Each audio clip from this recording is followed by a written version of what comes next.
Dans cette vidéo, j'aimerais faire la suite de la vidéo que j'ai faite sur les robes pour, on va dire, rentrer plus dans les adjonctions, à savoir que les marques en tête, les listes, les balsanes et les marques de bout du nez n'ont pas changé par rapport à l'ancienne nomenclature.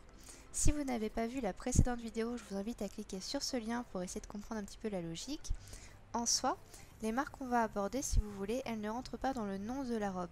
Le nom de la robe, c'est tout ce qui concerne la vidéo qu'on a vue donc juste avant, plus par exemple avec balsane ou avec liste, etc. Ça ne fait pas partie du nom de la robe, ça fait plus partie d'une caractéristique qui va permettre de déterminer la particularité du cheval. Souvent, en plus de ça, on note les épis. Donc, je vous mets un exemple par exemple de carte d'identification que les vétérinaires font quand on identifie le cheval. En soi, voilà, cette vidéo va surtout se concentrer sur le nom de ces taches qui sont donc sur les membres et sur la tête. A commencer par les balsanes. Une balsane, en fait, on peut la déterminer en fonction de deux facteurs, son étendue et sa nature. On peut avoir des balsanes qui vont juste être un tout petit point sur le membre. À ce moment-là, on va appeler ça une trace de balsane.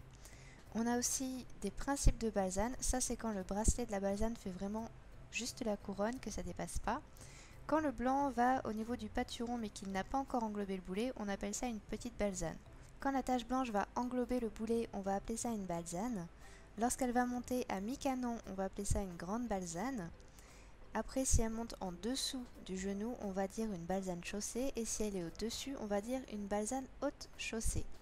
Il se peut aussi que des balsanes soient juste en forme de bracelet, c'est-à-dire qu'elles ne commencent pas tout en bas du membre, mais admettons mi-canon et elles remontent jusqu'au genou. Donc ça, ce sont des balsanes en bracelet.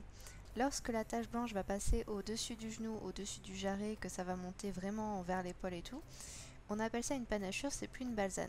Il y a certaines particularités qu'on peut leur attribuer.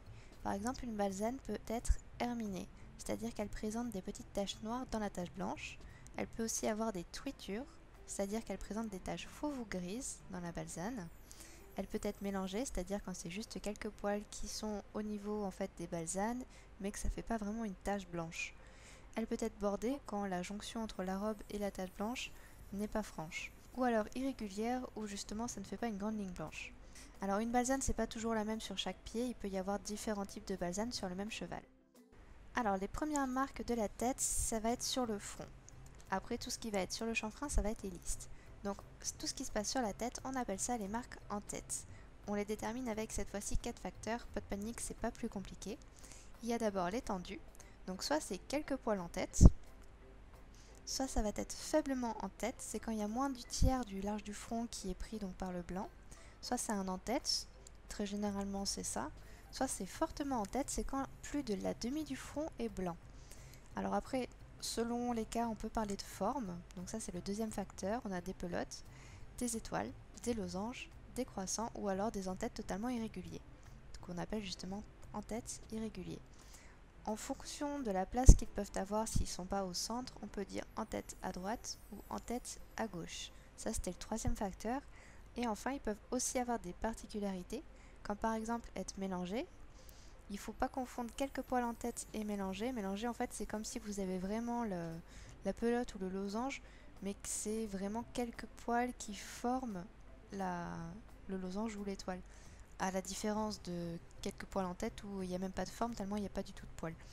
Après il y a bordé, c'est quand la jonction entre la tache blanche et la robe n'est pas franche. Et taché du fond de la robe, c'est quand il y a des taches de couleur dans l'entête. Ainsi on peut donc nommer une en-tête, mais une en-tête peut aussi se continuer d'une liste, et les listes c'est tout ce qui concerne les taches du chanfrein. Alors il peut y avoir quelques poils sur le chanfrein, tout comme on retrouve pour les en-têtes. Une fine liste, c'est quand moins d'un tiers de large du chanfrein est prise. Pour ceux qui suivent les vidéos, Spirou a une fine liste, une très très fine liste. Après, il y a les listes, c'est quand la tache c'est carrément sur le chanfrein. Après, il y a les larges listes, c'est quand plus de la demi du chanfrein est blanc. Les demi-belles-faces, c'est quand en fait la liste va déborder soit à gauche, soit à droite de la tête. Et les belles-faces, c'est quand la liste déborde de part et d'autre du chanfrein. Et enfin, les listes inversées, c'est quand la tête du cheval est blanche et que le chanfrein est de la couleur de la robe. Et là, pareil que les balsanes, on a deux facteurs, l'étendue et la nature. Donc pour les listes, on peut avoir des continus ou discontinus. Ça, j'ai pas besoin de vous expliquer, le mot parle de lui-même. Dévié, à ce moment-là, on précise à gauche ou à droite. Herminé, c'est-à-dire avec quelques taches noires à l'intérieur de la tache blanche. Mélangé, c'est quand ce sont quelques poils blancs. Généralement, alors de mon expérience, on a souvent des listes mélangées quand elles commencent à apparaître sur les jeunes chevaux. Et après on a bordé quand la jonction n'est pas directe avec la robe.